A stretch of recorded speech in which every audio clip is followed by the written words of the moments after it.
El frío del parqué se me clavaba en la piel como agujas. Abrí los ojos y me encontré tendida en el suelo de mi dormitorio, incapaz de levantarme tras otro intento fallido de llegar al baño sola. La rodilla recién operada ardía con un dolor sordo, y cada movimiento parecía desgarrar los puntos de sutura. Quise gritar, pero mi voz apenas salió como un murmullo ronco perdido entre las paredes altas del piso de Chamberí, que tanto esfuerzo me había costado conservar. Llevaba décadas trabajando como enfermera en el Hospital Clínico San Carlos. Había sostenido manos temblorosas, calmado llantos y acompañado a pacientes en sus últimos alientos. Nunca imaginé que mi propia vejez llegaría con esta forma tan desnuda de vulnerabilidad. Apreté los dientes y me arrastré unos centímetros tratando de alcanzar el borde de la cama, cuando un sonido me detuvo voces en el salón. Me quedé quieta, el oído atento, el corazón latiendo con fuerza. Rebeca hablaba en tono irritado. Reconocí la cadencia de su hija adulta, ahora cirujana reconocida. Junto a ella la voz grave de Darío, mi yerno, resonaba con impaciencia. «No podemos esperar más», decía él. «El banco nos exige garantías para el préstamo. Si tu madre autoriza el movimiento desde su cuenta mañana mismo, desbloquean los 120.000. Rebeca respondió con un suspiro cansado. «Ya lo sé, pero está débil. Habrá que presionarla con cuidado». Sentí que la sangre me abandonaba el rostro. No era la primera vez que los ayudaba con dinero. Pagué su boda por té. Para la entrada de este piso cubrí matrículas y emergencias. Pero escucharlo así como un plan frío calculado en la sala contigua me desgarró más que cualquier bisturí. Intenté alzar la voz. «Rebeca», grité, aunque el sonido salió áspero, débil. Nadie acudió. Pasaron minutos eternos hasta que escuché pasos apresurados y el chasquido de unos tacones. La puerta se abrió y mi hija apareció en el umbral. Su figura impecable con bata aún sobre los hombros me observaba con gesto impaciente. «¿Qué haces en el suelo, mamá?», preguntó sin acercarse de inmediato. «Intentaba ir al baño», balbuceé, sintiendo un nudo en la garganta. «Llevo llamándote 20 minutos». Ella frunció los labios, miró el reloj que brillaba en su muñeca, regalo mío, de la última Navidad. Finalmente se inclinó para sostenerme del brazo. Su contacto fue firme, casi brusco, más parecido a una maniobra clínica que a un gesto de ternura. «Deberías haber esperado. No puedo estar pendiente de ti a cada segundo», murmuró mientras me incorporaba con dificultad. Supe entonces que la hija que crié con tanto empeño no estaba allí como apoyo, sino como enfermera forzada. Su mirada se deslizó hacia la sala donde Darío esperaba enfundado en su traje oscuro. Al depositarme sobre la cama, Rebeca se enderezó y respiró hondo como si cargara un peso insoportable. Me miró sin suavidad y soltó las palabras que me atravesaron más que el dolor físico. «No soy tu enfermera, mamá». El silencio que siguió fue denso, pesado, casi irrespirable. Sentí cómo esa frase derrumbaba de golpe las certezas que había construido en torno a la familia. Ya no era madre, ya no era refugio. Era un trámite, un recurso más para sostener su vida cómoda. Me quedé quieta con la vista fija en el techo del dormitorio, incapaz de responder. Mis labios temblaban, pero no quise que me viera llorar. Dentro de mí algo comenzó a cambiar a un tímido, aún apenas un murmullo. No sabía en qué desembocaría, solo que aquella herida no cicatrizaría con vendas ni analgésicos. Rebeca salió de la habitación cerrando la puerta con un golpe seco. Yo me quedé sola escuchando cómo en el salón retomaban su conversación en voz baja. No comprendían que desde ese instante nada volvería a ser igual, y mi próximo movimiento ya empezaba a formarse en silencio, aguardando el momento oportuno para hacerse escuchar en el capítulo siguiente. Rebeca volvió a entrar en mi habitación con un vaso de agua en la mano. Su gesto era correcto, casi profesional, pero estaba desprovisto de afecto. Me acomodó las almohadas con un movimiento seco y dejó el vaso en la mesilla sin mirarme a los ojos. Entonces lo vi, el reloj dorado, Brillaba en su muñeca un suizo que le había regalado en la última Navidad. Había elegido aquel modelo con cuidado, pensando que sería un símbolo de todo lo que había trabajado, para darle lo mejor. Ahora aquel destello me devolvía como un espejo invertido mi propia ingenuidad. Se sentó al borde de la cama suspirando con impaciencia. «He tenido que cancelar 2 intervenciones esta semana», murmuró casi para sí misma. «Mis pacientes se quejan. La dirección me presiona. Todo por estar aquí pendiente de ti». La escuché en silencio. En otra época habría respondido con disculpas, con frases apresuradas, para aliviarle la carga. Pero el nudo en la garganta me impidió emitir palabra alguna. Darío apareció entonces en el marco de la puerta. Llevaba un traje gris impecable y el cabello peinado hacia atrás. Me observó de refilón como si mi presencia no mereciera toda su atención. «El consejo del hospital me espera desde hace días», dijo con voz grave. «No podemos seguir perdiendo tiempo». Ambos intercambiaron una mirada rápida, un lenguaje secreto que me excluía. Me sentí como un mueble incómodo, algo que estorbaba en una sala demasiado pequeña. Rebeca cogió el frasco de mis pastillas y lo abrió con un gesto mecánico. Colocó una dosis en mi mano sin dejar de quejarse. «Mamá, no entiendes lo que estamos sacrificando. Yo podría estar ahora mismo en quirófano salvando vidas.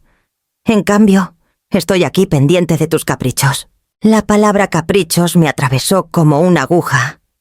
Tragué saliva dispuesta a defenderme, pero el medicamento resbaló entre mis dedos y el frasco entero cayó al suelo. Las pastillas rodaron por el parqué chocando contra las patas de la cama y dispersándose como canicas fuera de control.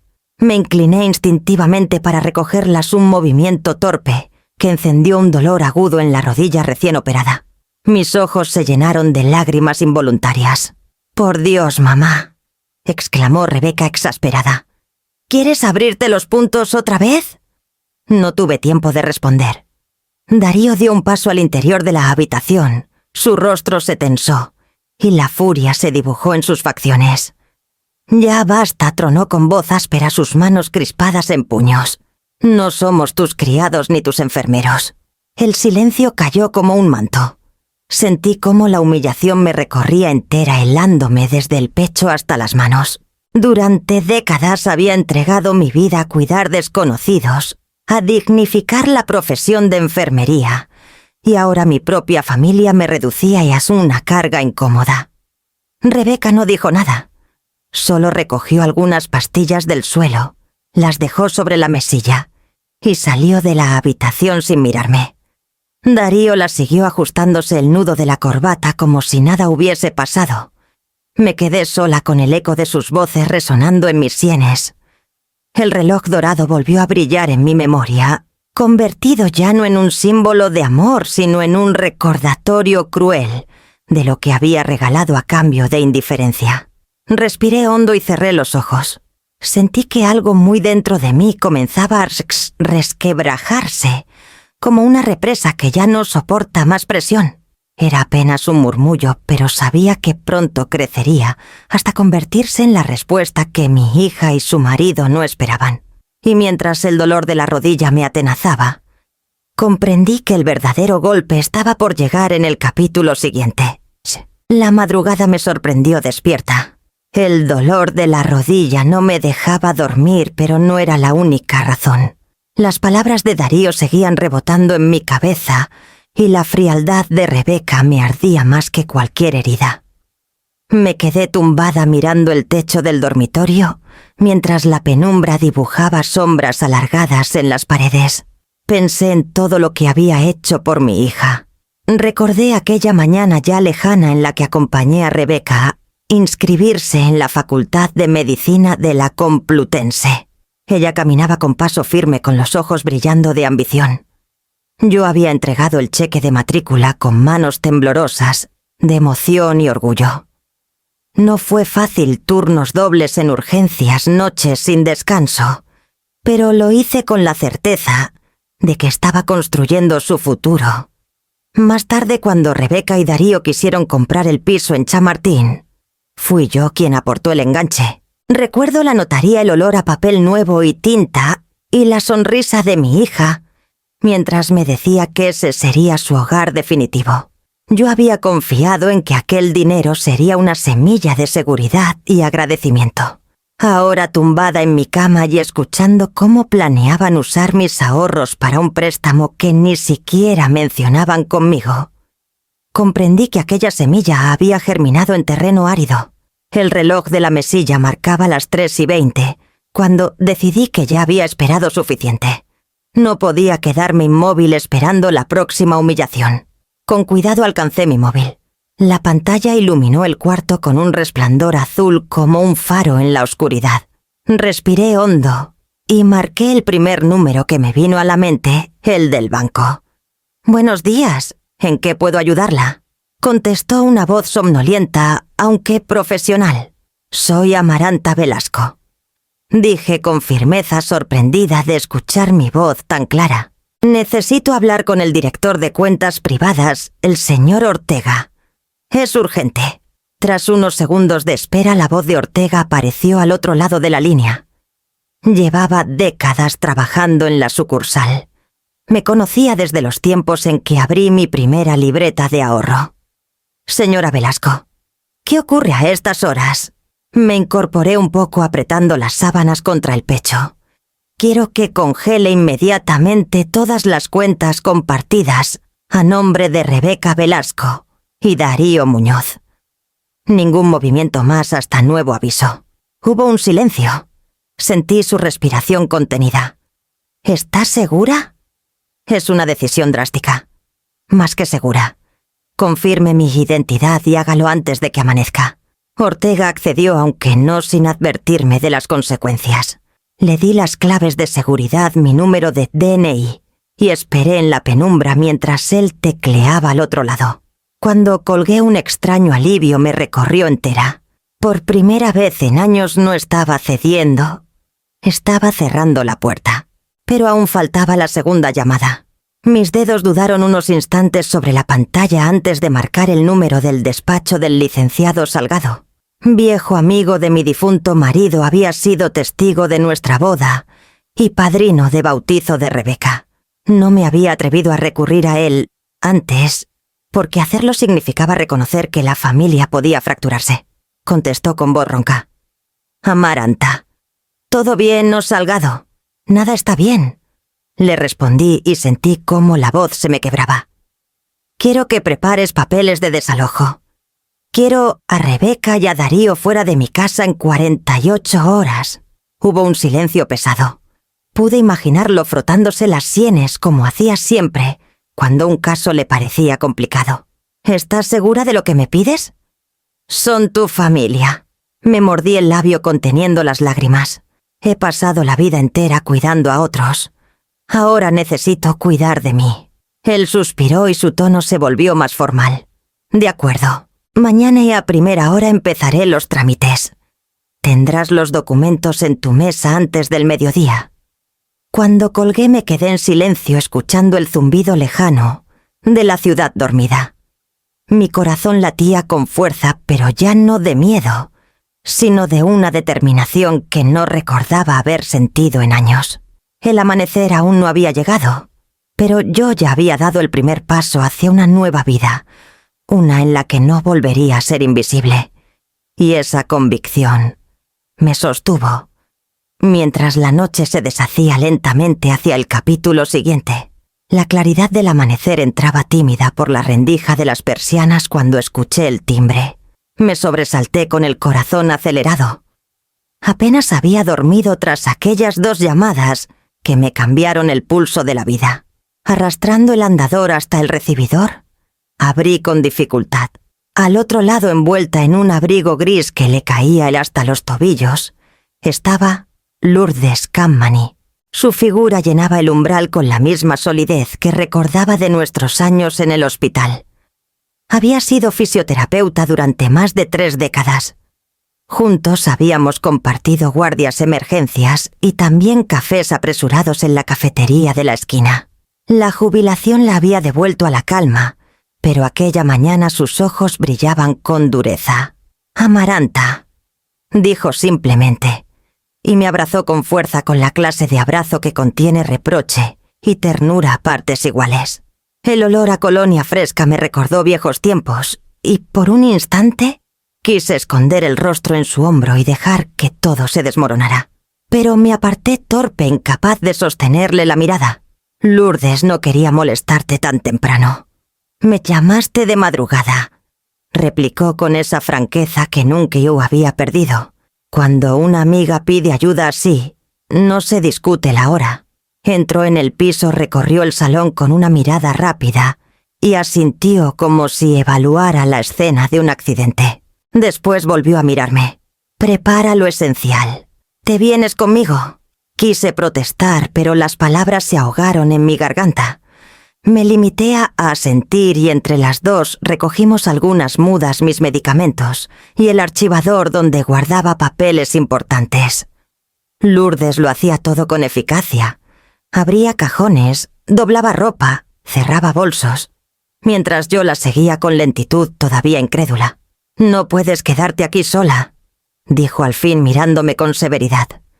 «Y mucho menos con esos dos esperándote a la vuelta de la esquina». Me mordí los labios. El nudo de emociones que llevaba semanas acumulando estalló sin aviso. Lágrimas gruesas resbalaron por mis mejillas. Me senté en la cama vencida.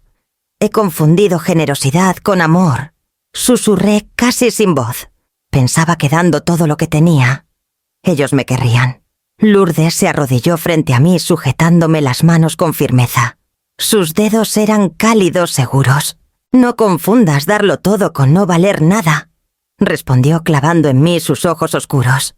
«Una cosa es cuidar, y otra muy distinta es dejar que te usen». La contundencia de sus palabras me atravesó como un despertar. Respiré hondo, secándome las lágrimas con la manga del camisón. En menos de una hora estábamos bajando por la escalera. Lourdes cargaba con la maleta ligera que habíamos preparado.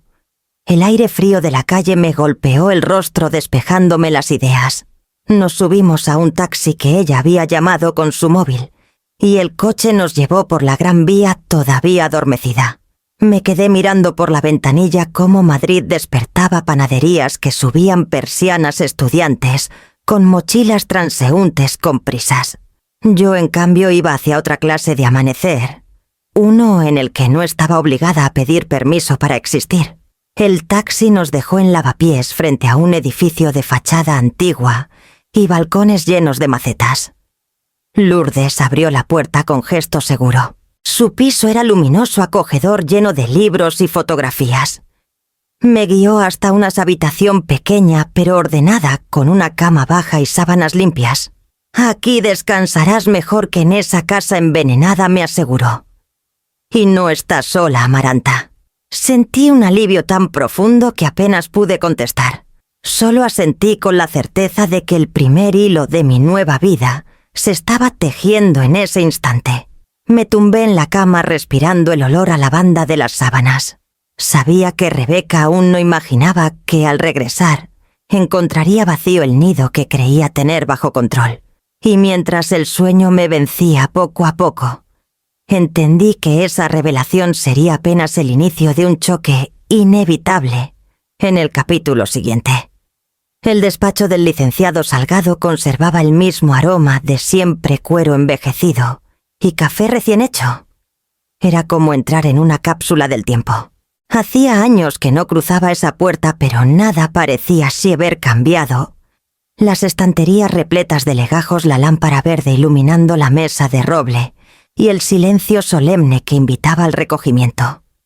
Me recibió con una inclinación de cabeza, sus gafas redondas resbalando por la nariz. Tenía más canas que la última vez que lo vi, pero su voz conservaba la misma firmeza de cuando defendió a mi marido en un litigio por la clínica de barrio. «Amaranta, siéntate. He preparado los documentos como me pediste», dijo señalando la carpeta abierta sobre la mesa. Me acomodé en la silla de piel sintiendo un cosquilleo de nervios en el estómago. Salgado giró hacia mí varias hojas con marcadores amarillos. «Aquí está la revocación de poderes. Con tu firma, Rebeca, Ya no podrá representar ni gestionar nada a tu nombre. El bolígrafo pesaba más de lo que recordaba.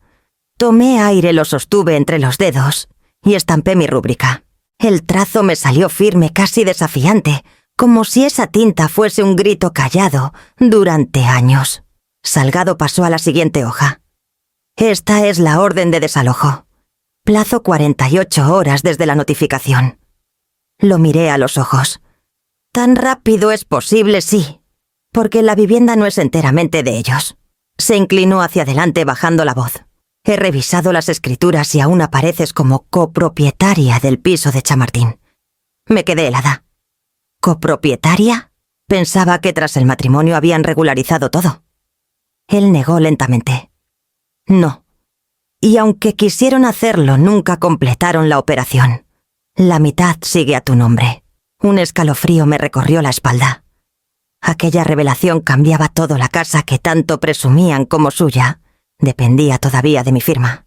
Sentí una mezcla de vértigo y poder, como si de pronto hubiera recuperado una llave, olvidada en el fondo de un cajón. Salgado carraspeó devolviéndome a la realidad. También me pediste revisar tus cuentas. Detectamos varias transferencias automáticas mensuales a nombre de Darío y de Rebeca, cantidades importantes que han servido para sostenerlos estos años. Me llevé la mano a la frente. Recordaba perfectamente cada autorización, cada justificante. Solo un empujón temporal, me repetían ellos. Y yo, ciega de cariño, aceptaba. «Cancélalas todas», ordené sin titubear. El abogado alzó las cejas, quizá sorprendido por mi tono resuelto, pero asintió. «Así se hará». Me quedé mirando la pila de documentos firmados. Era como contemplar un espejo roto de mi propia vida. Cada papel representaba una cesión que alguna vez concedí por amor y que ahora por dignidad debía retirar. Sentí que algo dentro de mí se enderezaba como un árbol que por fin deja de inclinarse hacia el peso del viento. Salgado me acompañó hasta la salida. En el pasillo, bajo la luz fría de los fluorescentes, me detuve un instante. «Licenciado, ¿cree usted que estoy siendo cruel?» Él me sostuvo la mirada. «No, Amaranta, estás poniendo orden, y el orden nunca es crueldad, aunque a otros les pese». Salí del edificio con los papeles guardados en el bolso y una extraña calma en el pecho. El aire de Madrid me resultó más ligero, como si la ciudad supiera que había dado un paso irreversible. Mientras caminaba despacio hacia el taxi que me esperaba en la esquina, me pregunté cómo reaccionarían Rebeca y Darío cuando descubrieran que la llave maestra de su vida se había oxidado de un día para otro, y comprendí que la verdadera tormenta apenas empezaba a gestarse en el capítulo siguiente. La tarde en Lavapiés transcurría con calma. Lourdes estaba en la cocina preparando una sopa ligera, y yo me entretenía ordenando los documentos que Salgado me había dejado el día anterior. Tenía la mesa del salón cubierta de carpetas con las firmas todavía frescas que habían cambiado el rumbo de mi vida. Me sentía extrañamente tranquila, como si al fin el mundo me ofreciera un respiro después de tantas humillaciones. El timbre sonó con insistencia 3 veces seguidas, casi como un golpe. Lourdes se adelantó hacia la puerta frunciendo el ceño. Desde el sillón escuché voces en el rellano, una de ellas demasiado familiar. «Ábrase, que está aquí». «Soy su hija», decía Rebeca con esa firmeza que siempre usaba en los pasillos del hospital. Cuando Lourdes abrió con la cadena puesta, apareció la escena Rebeca impecable en su bata blanca, acompañada de 2 sanitarios, con uniforme verde y una camilla plegada. «Venimos a recoger a mi madre. Sufre confusión postoperatoria y necesita atención urgente», anunció sin siquiera saludar, como quien dicta un diagnóstico irrefutable. Uno de los paramédicos miró a Lourdes con incomodidad. «Recibimos un aviso desde el hospital. Nos dijeron que la paciente podía estar desorientada». Lourdes no perdió la calma. «La paciente está perfectamente lúcida. Pero será ella quien les conteste». Me levanté despacio con el bastón en la mano. Había elegido esa mañana una blusa azul y me había peinado con cuidado. Quería que cuando me vieran no pudieran tacharme de desaliñada ni de enferma. Caminé hasta la puerta y me planté frente a ellos. Aquí estoy. Con fusión pregunté con voz serena. Creo que quienes confunden las cosas son otros. Rebeca se giró hacia mí sorprendida por mi aspecto. Esperaba encontrar a una mujer derrumbada y vio a alguien erguido con los ojos firmes. Mamá, no hagas un espectáculo. Necesitas supervisión médica. Antes de que pudiera responder una figura, emergió desde la escalera el licenciado Salgado con su inseparable maletín. Había venido a traerme una copia de los documentos. Al ver la escena, se colocó a mi lado y desplegó unas hojas con el sello oficial. «Señores», dijo dirigiéndose a los sanitarios, «aquí tienen un informe psiquiátrico firmado por el doctor Lledó, especialista independiente. Certifica que la señora Velasco está en pleno uso de sus facultades». El paramédico más joven leyó el papel y asintió. El otro se rascó la nuca incómodo. «En ese caso no podemos intervenir». «Lo lamento, doctora», dijo mirando a Rebeca con respeto, pero también con distancia.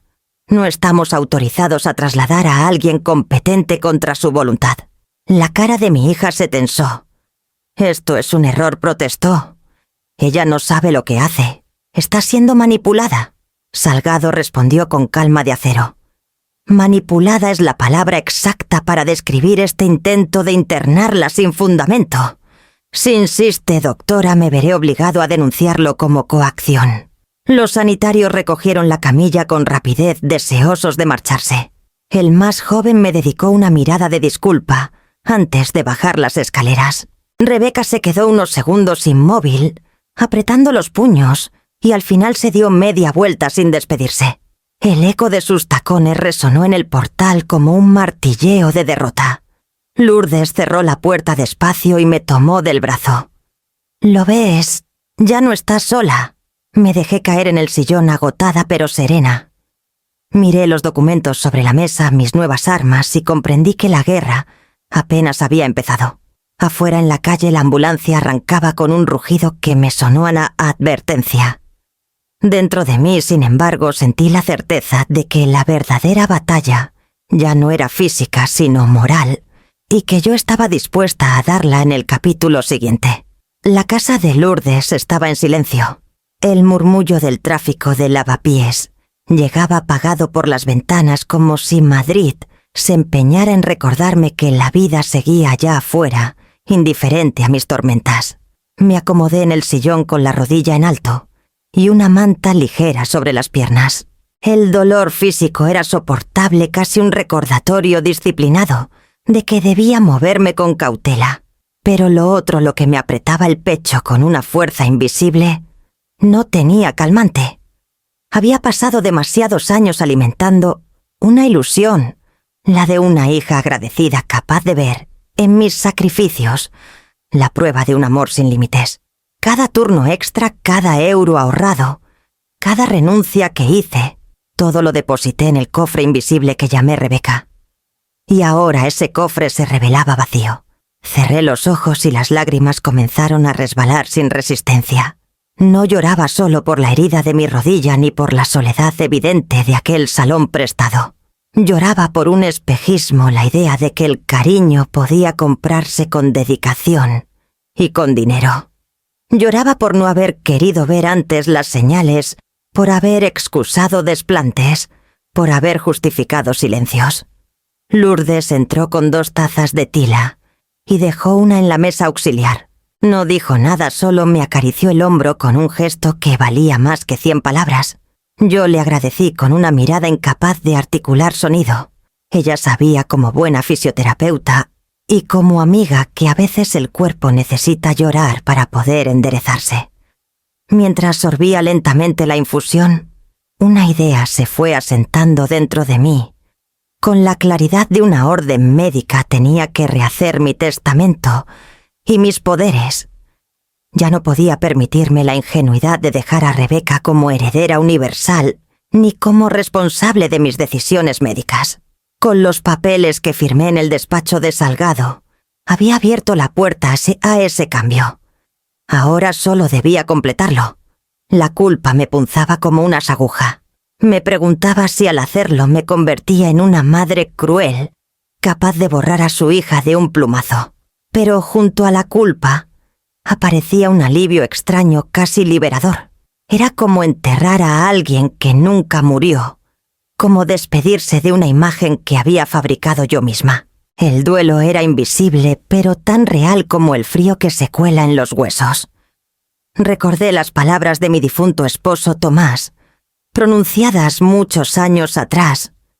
Amaranta, no confundas deber con amor ni gratitud con deuda. En aquel momento me parecieron frases severas, casi pesimistas. Ahora comprendía que eran advertencias.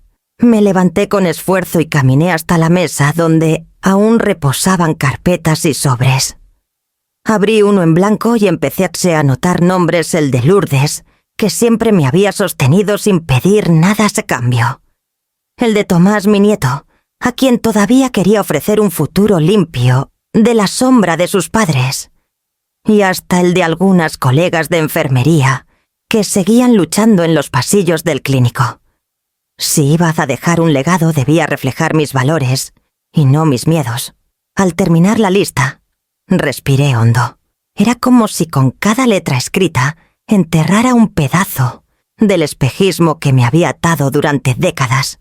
No era la muerte de Rebeca porque ella seguía viva. Era la muerte de mi esperanza de que algún día me abrazara sin condiciones, sin cuentas pendientes.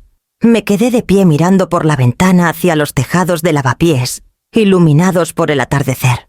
Las lágrimas ya no caían con violencia, sino como un río tranquilo que encuentra su cauce. El duelo invisible había comenzado, y sabía que dolería más que un entierro porque el cuerpo que lloraba aún respiraba en otro lugar de la ciudad. En silencio, me prometí no volver a negar esa verdad.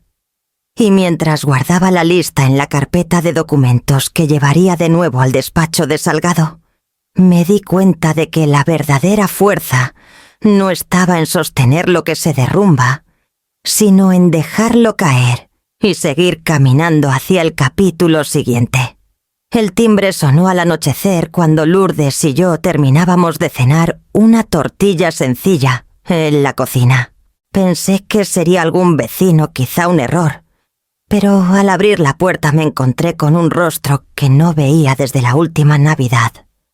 Tomás, mi nieto.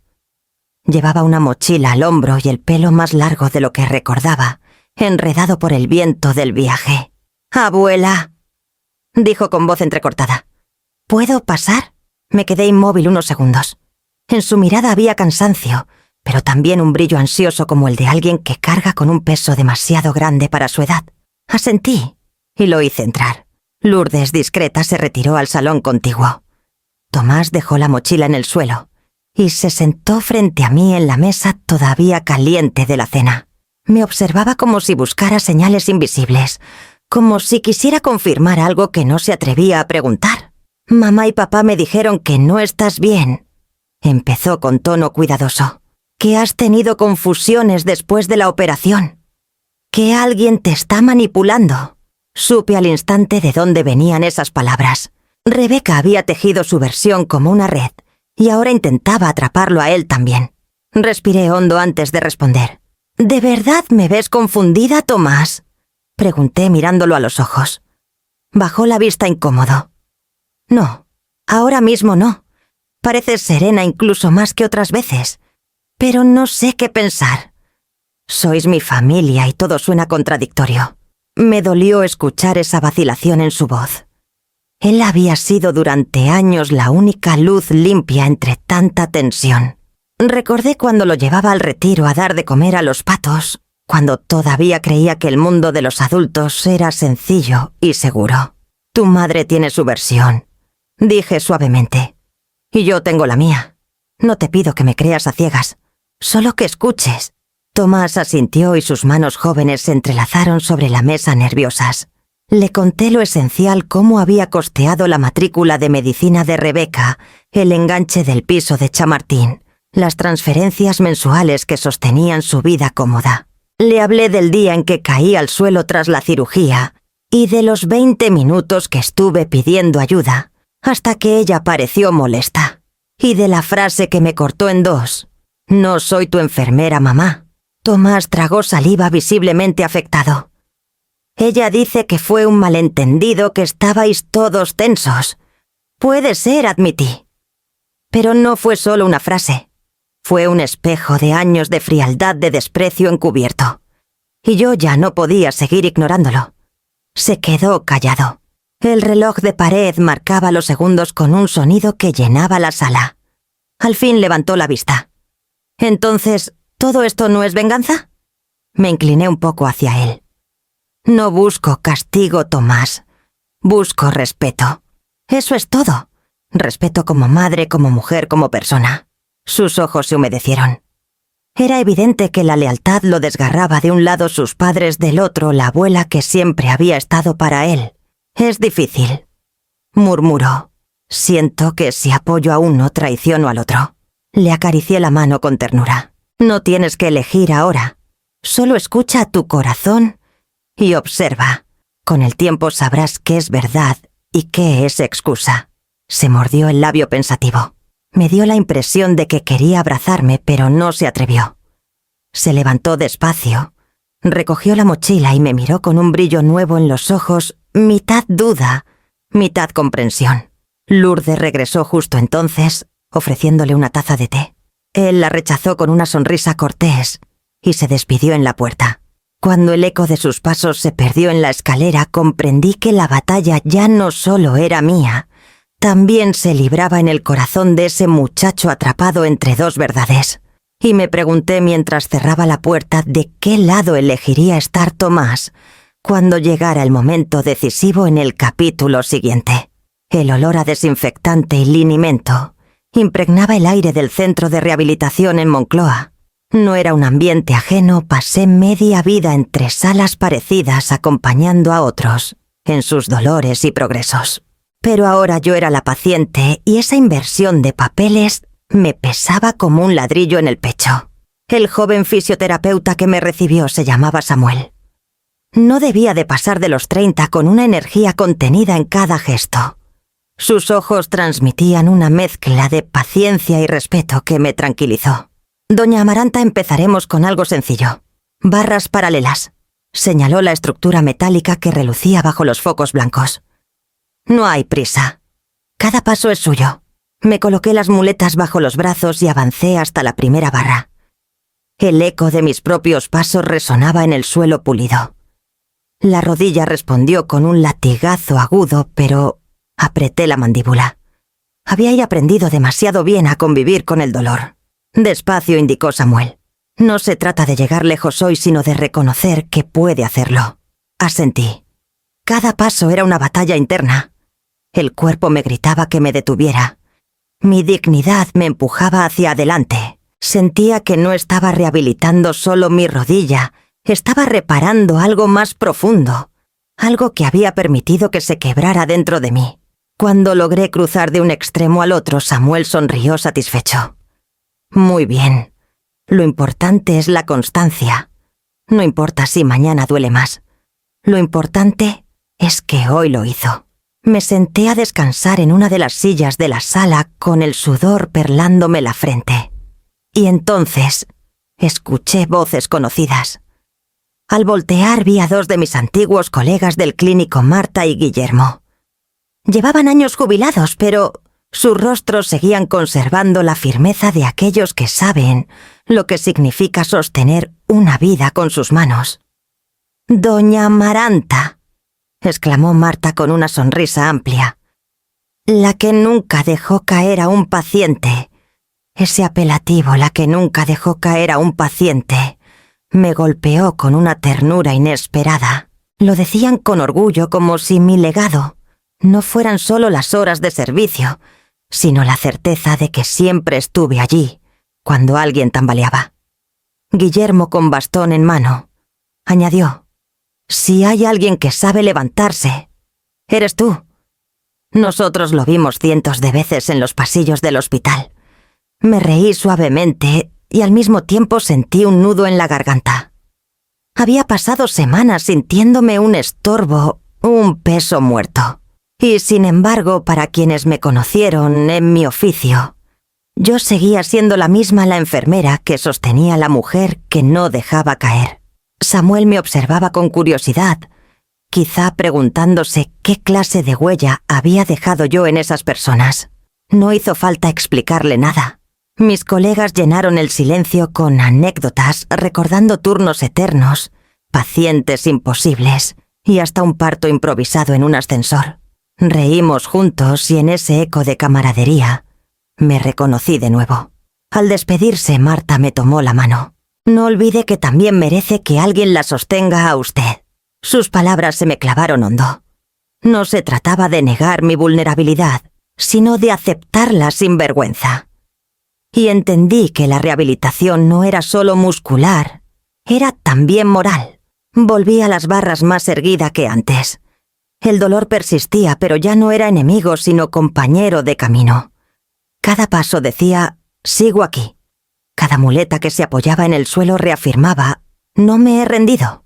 Mientras Samuel tomaba notas en su cuaderno, yo sonreí con una certeza íntima. Quizá no era yo la que estaba rehabilitando a mi rodilla. Quizá era mi rodilla con su dolor y su resistencia, la que estaba rehabilitando mi dignidad. Y esa dignidad recién fortalecida me preparaba sin saberlo para lo que vendría en el capítulo siguiente. La llamada llegó a media mañana cuando aún me dolían los músculos por la sesión de rehabilitación del día anterior. Lourdes estaba en el mercado comprando verduras y yo disfrutaba de un raro momento de calma en el salón, con un libro abierto y las piernas apoyadas en un cojín. El teléfono vibró sobre la mesa mostrando un número conocido, la sucursal del banco. «Señora Velasco, habla Robert», el director dijo la voz grave y precisa al otro lado de la línea. «Necesito informarle de un incidente que ocurrió esta mañana». Me enderecé en el sillón presintiendo que nada bueno se avecinaba. «Le escucho». Robert vaciló un segundo antes de continuar. Su yerno, el señor Darío Muñoz, se presentó en la oficina con documentación que pretendía acreditar poderes sobre sus cuentas. Firmas, sellos, incluso un documento notarial. Pero todo resultó ser falsificado. Sentí que la sangre me hervía, pero logré mantener la calma. ¿Y qué hicieron ustedes? Lo retuvo el personal de seguridad en cuanto detectamos las irregularidades. Tras unos minutos de tensión, lo escoltamos fuera. No fue necesario llamar a la policía, aunque estuvo a punto. Me llevé una mano a la frente. Darío había traspasado una frontera que jamás imaginé.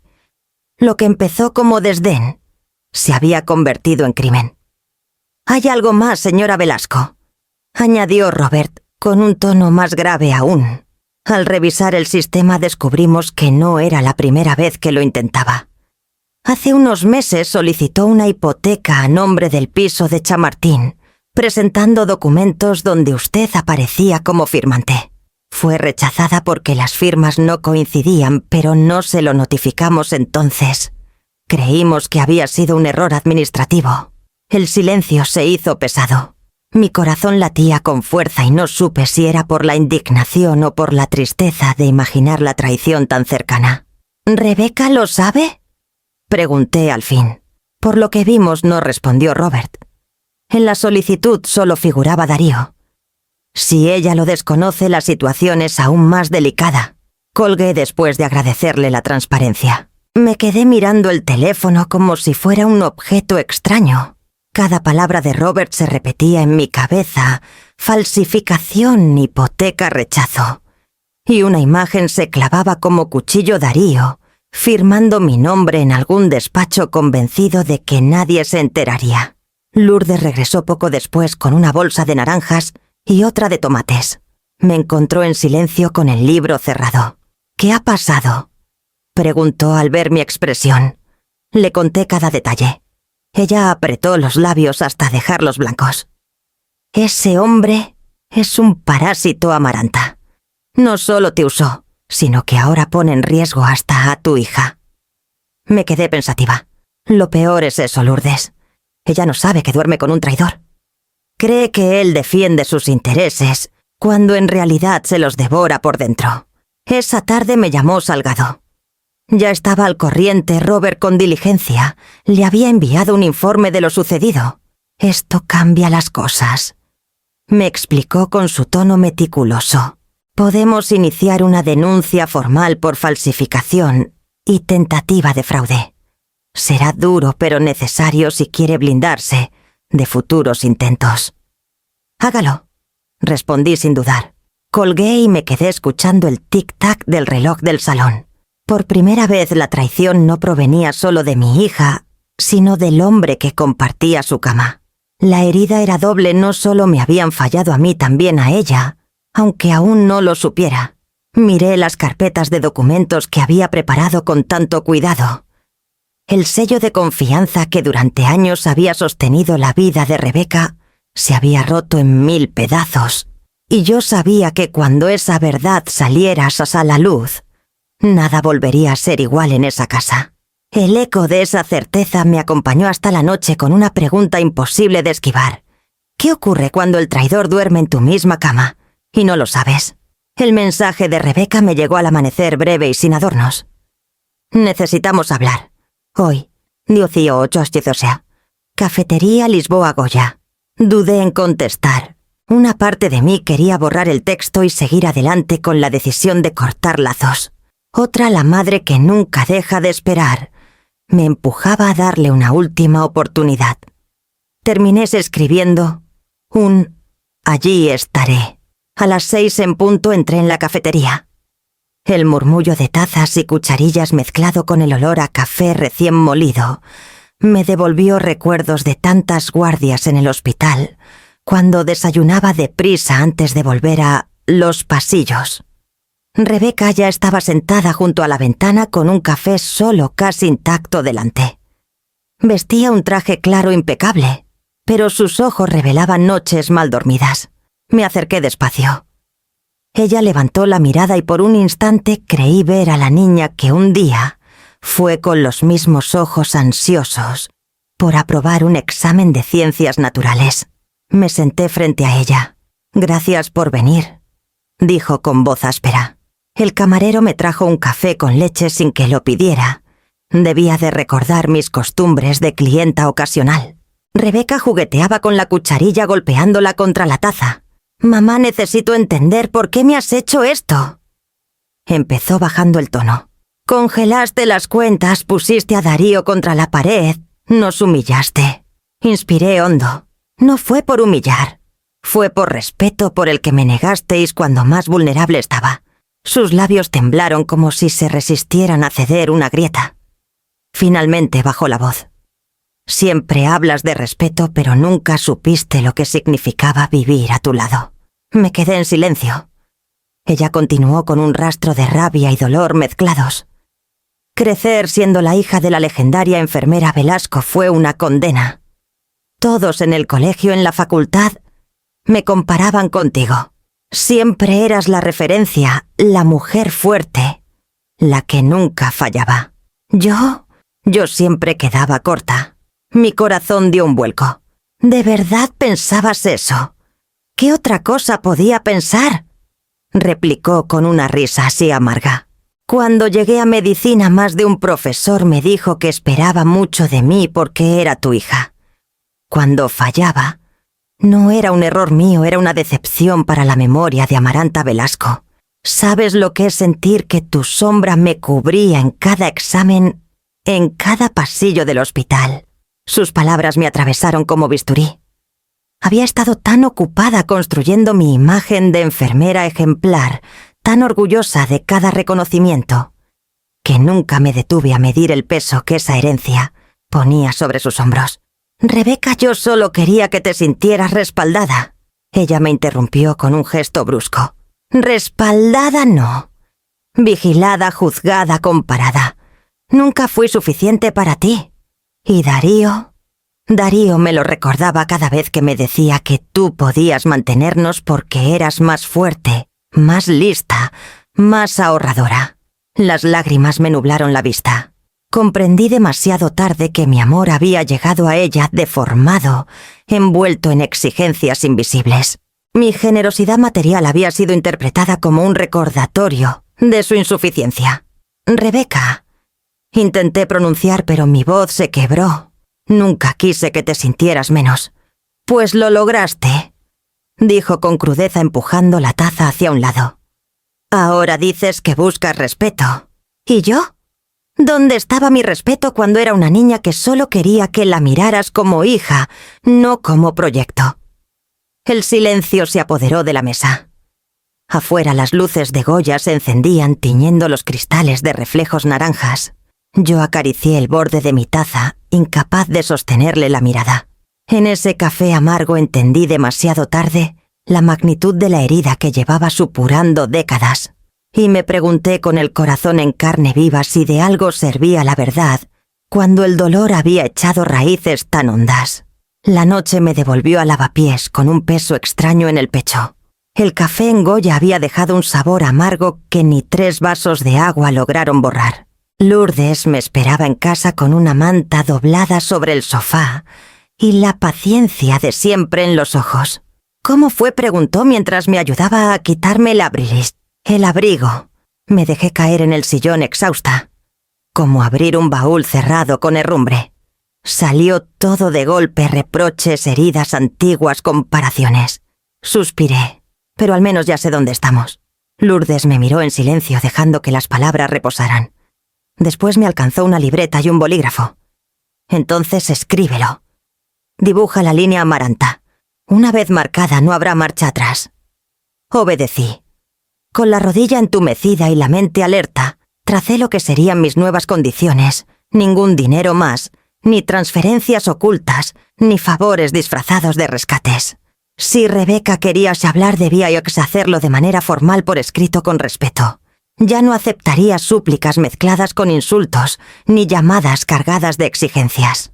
Al día siguiente la primera prueba llegó más pronto de lo que esperaba. El teléfono vibró, y el nombre de Rebeca apareció en la pantalla. Contesté con calma. ¿Qué significa todo esto?, disparó ella sin saludo previo. Me llegan notificaciones del banco, del despacho de Salgado, incluso del colegio de médicos. ¿Pretendes arruinarme?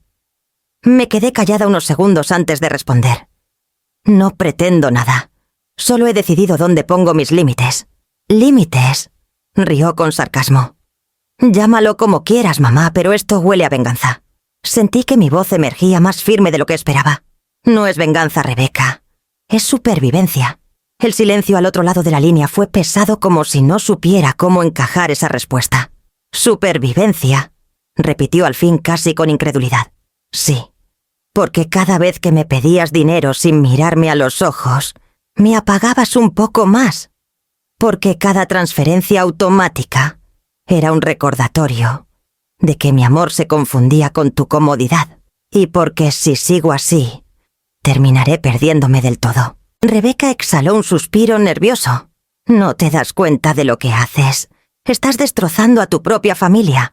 Lo que destrozaría a una familia no son los límites, sino el abuso de la confianza». La escuché mover cosas al otro lado, tal vez golpeando la mesa con impaciencia. «¿Y qué quieres de mí? ¿Una disculpa teatral? ¿Un agradecimiento falso? Quiero respeto. Y si no puedes darlo, al menos quiero distancia». La línea se llenó de estática. Por un instante temí que colgara, pero su voz volvió más baja, casi quebrada.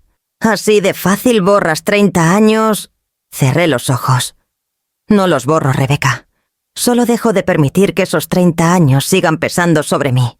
Lourdes, que me observaba desde el otro sillón, hizo un gesto de aprobación, como si mi voz hubiera cruzado un umbral largamente esperado. La llamada terminó sin reconciliación ni promesas, solo con una frase seca. «Ya veremos quién sobrevive a esta línea roja, mamá». Apagué el móvil y lo dejé sobre la mesa. La habitación quedó en silencio, interrumpido solo por el tic-tac del reloj. «¿Lo ves?», murmuró Lourdes. «Has dibujado la frontera. Ya no eres la mujer que se disculpaba por necesitar ayuda». Me recosté en el sofá sintiendo una mezcla de alivio y temor. Porque una frontera protege, pero también provoca guerras. Me pregunté con el corazón acelerado, ¿quién temería más a esa línea recién trazada, yo, que al fin la dibujaba, o mi hija que nunca se había tenido que enfrentar un límite real. La respuesta, lo sabía, me esperaría en el capítulo siguiente. El amanecer en Lavapiés me sorprendió con una claridad inesperada. Después de la conversación con Rebeca y de trazar mi línea roja, sentía que algo en mí pedía dar el siguiente paso. No se trataba solo de cortar, sino de construir. No bastaba con negarles lo que ya no merecían. Necesitaba sembrar algo nuevo con lo que aún me quedaba en las manos. Llamé a Salgado a primera hora. Su voz sonó adormilada, pero al escuchar mis palabras, se volvió firme, casi orgullosa. Licenciado, quiero fundar un programa de becas para auxiliares de enfermería, los mismos que tantas veces vi trabajar jornadas interminables, sosteniendo al paciente cuando el médico ya había salido de la habitación. Siempre fueron los invisibles, y sin ellos, nada habría funcionado. Hubo un silencio breve al otro lado, seguido de un carraspeo. Amaranta, eso no es solo un gesto, es un legado.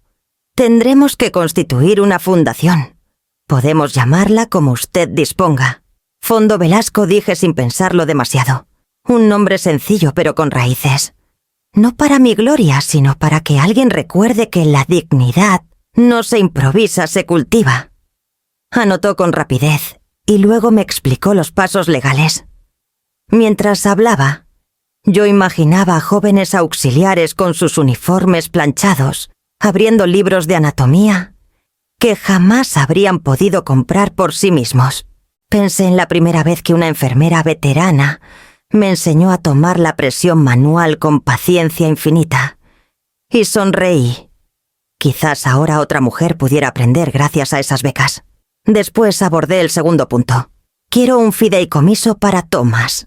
Sentí un calor distinto en el pecho al pronunciar el nombre de mi nieto. Inaccesible para sus padres. Que le permita estudiar, viajar, tener un piso propio algún día. No quiero que la vida de ese muchacho dependa del vaivén de las ambiciones de Rebeca y Darío. Salgado no objetó. Al contrario, su tono se suavizó. Lo está protegiendo de la tormenta. Eso también es herencia.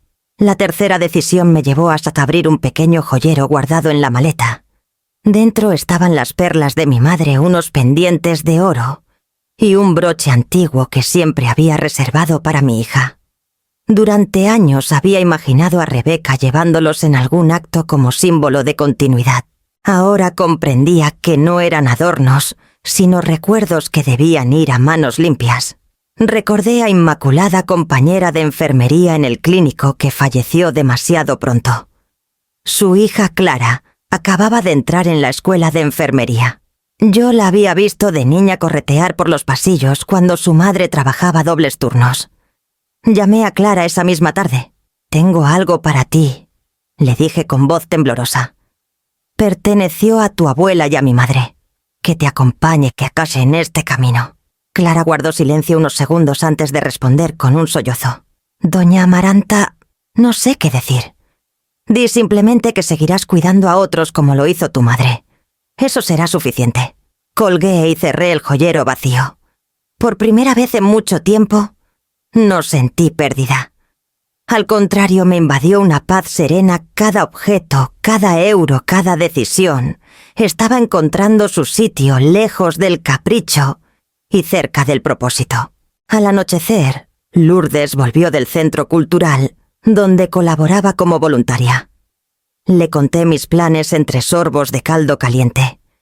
Ella me miró con una mezcla de ternura y respeto. «Está reescribiendo tu historia, Amaranta.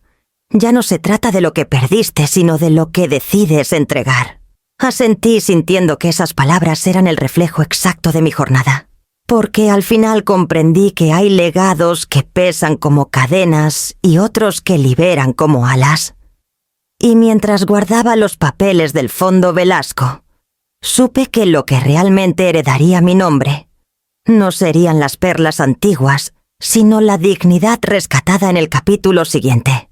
El golpe no lo di, yo lo dio la realidad. Bastó una filtración en el hospital para que el rumor corriera más rápido que un incendio en verano. Los periódicos internos, siempre ávidos de escándalos, publicaron una breve nota en la sección de Economía Doméstica de los profesionales, la doctora Rebeca Muñoz y su esposo Darío acumulan cuotas hipotecarias atrasadas en el piso de Chamartín. El inmueble figura aún a nombre compartido con su madre, la enfermera jubilada, Amaranta Velasco. En cuestión de horas el pasillo del hospital se llenó de susurros. Yo no estaba allí para escucharlos, pero me lo contaron viejos colegas. Rebeca se presentó al servicio con la frente muy alta, como si la nota no existiera. Pero cada mirada que se cruzaba con la suya llevaba una chispa de juicio. ¿No era ella la hija de la legendaria Velasco? ¿Cómo puede dar lecciones quien ni siquiera paga su casa? Darío no lo tuvo mejor. Su puesto administrativo en la gerencia del hospital dependía de la confianza en su rectitud financiera. La filtración fue suficiente para que el comité de dirección lo apartara de inmediato. El director general le notificó sin miramientos que quedaba suspendido de empleo mientras se revisaban las irregularidades de sus intentos fallidos en el banco. La noticia se extendió fuera de los muros del hospital.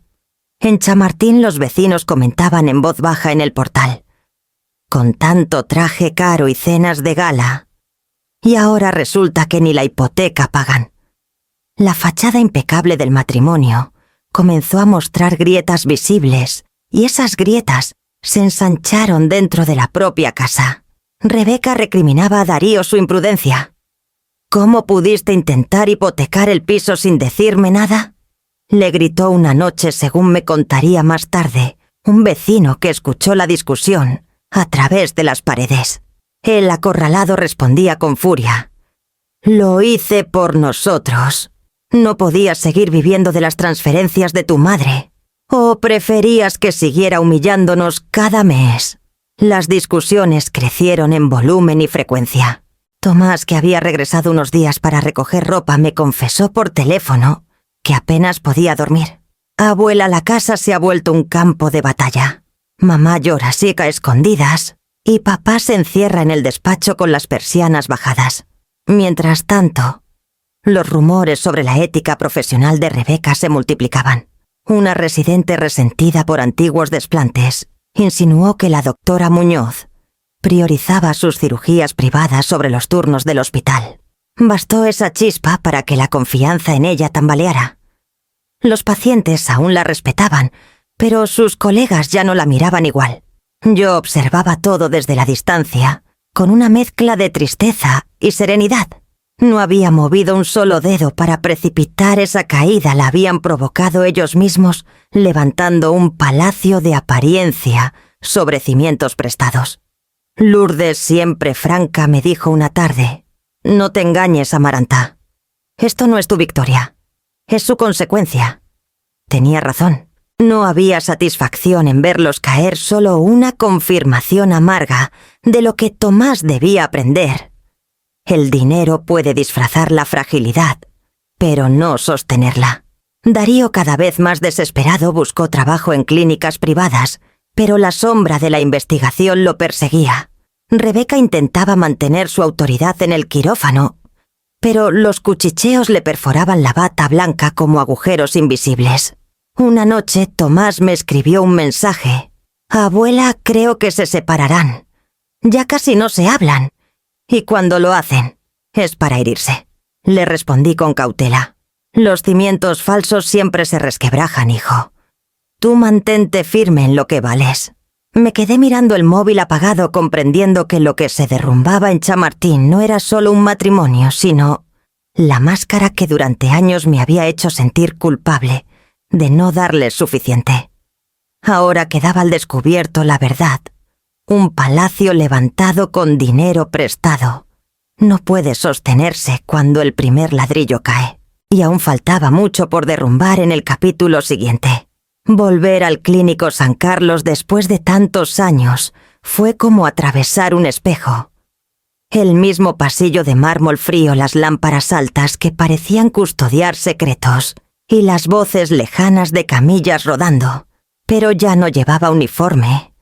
Esta vez mis manos no sujetaban bandejas de medicación ni expedientes. Llevaba una carpeta con el contrato que me ofrecían como defensora del paciente. Respiré hondo antes de entrar a la sala de juntas. Sabía que la decisión ya estaba casi tomada, pero no imaginaba la emboscada que me esperaba. Rebeca estaba allí. De pie con su bata blanca se dirigía a los miembros de la junta con tono firme. No es prudente contratar a alguien que acaba de salir de una cirugía que arrastra problemas familiares y que podría convertirse en motivo de conflicto interno. Con todo respeto, mi madre necesita descanso, no responsabilidades. La palabra madre retumbó en la sala como un juicio. Algunos miembros se miraron incómodos. Yo permanecí en silencio, clavada en el suelo con la certeza de que ese discurso no se trataba de mí, sino de su necesidad de salvar su propio prestigio. En ese instante una mujer se levantó de la mesa. El cabello recogido, la voz clara, los ojos encendidos de convicción. La reconocí al momento. Clara Borrás, aquella estudiante insegura a la que había enseñado a poner la primera vía hace más de 20 años. Ahora era la directora del área de pacientes.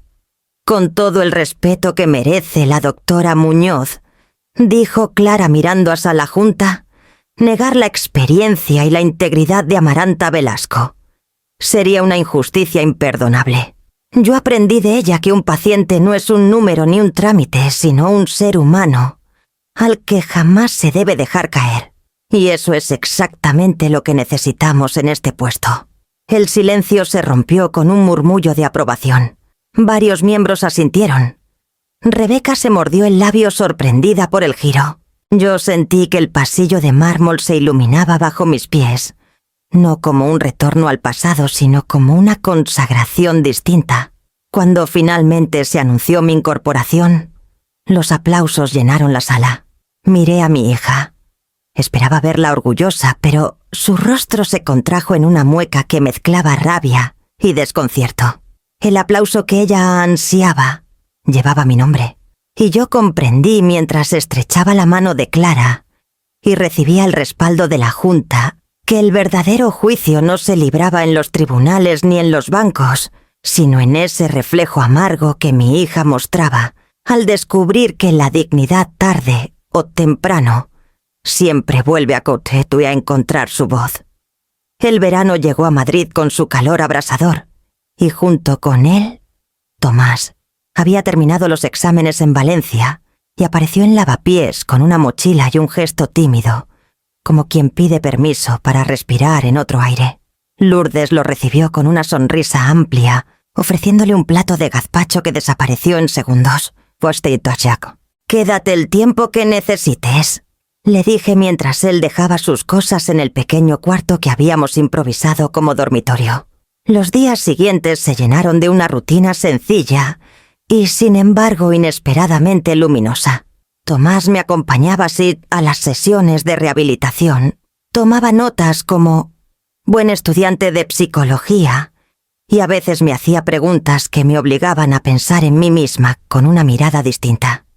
«Abuela, ¿cuándo fue la última vez que alguien te cuidó a ti, no porque fueras frágil, sino porque lo merecías?», me lanzó un día mientras me alcanzaba la muleta.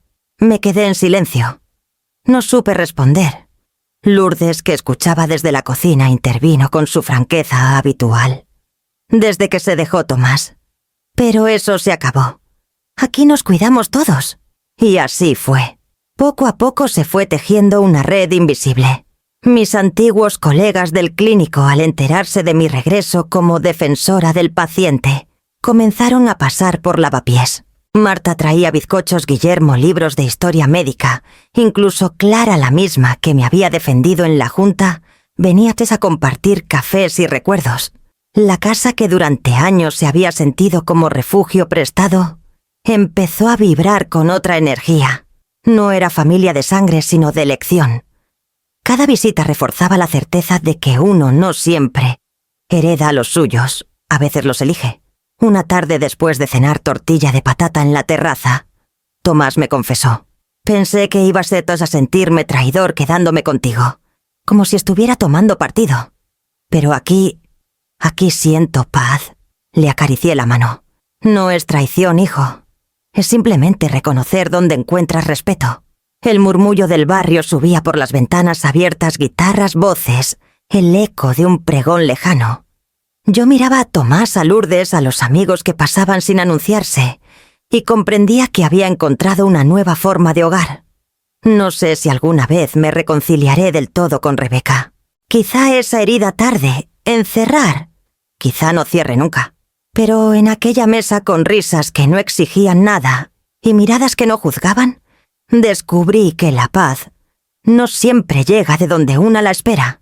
Y pensé mientras la noche caía sobre lavapiés, que quizá no hacía falta reconciliarse con todos para hallar sosiego.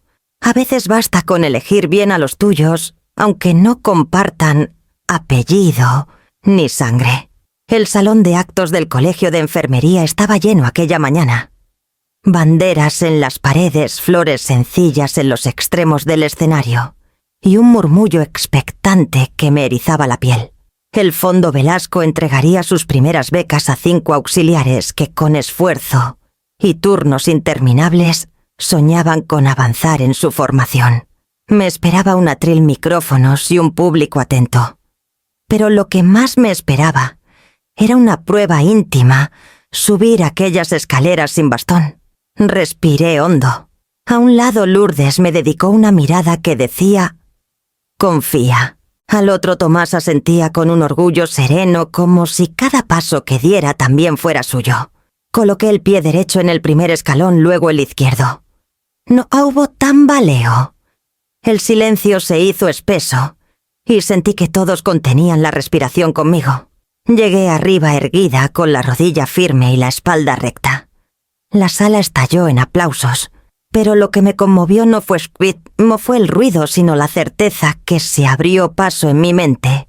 Había caminado derecho no solo en ese escenario, sino en el camino más duro de mi vida. Cuando me coloqué detrás del atril, el murmullo se apagó. Tomé aire y dejé que las palabras salieran solas. Durante 40 años sostuve manos temblorosas, limpié lágrimas, y me aseguré de que ningún paciente se sintiera invisible. Hoy al verlos a ustedes comprendo que esa vocación no termina con una jubilación, ni con una cirugía. Continúa en cada paso que damos para que otros puedan crecer. Miré a los becados sus ojos brillantes, las carpetas recién entregadas que parecían tesoros. Y en ese instante, sin proponérmelo, recordé la frase que Rebeca me lanzó como un látigo. No soy tu enfermera, mamá. Un escalofrío me recorrió, pero no de dolor, sino de revelación. Ella había tenido razón. No era mi enfermera, porque había aprendido al fin a ser la mía.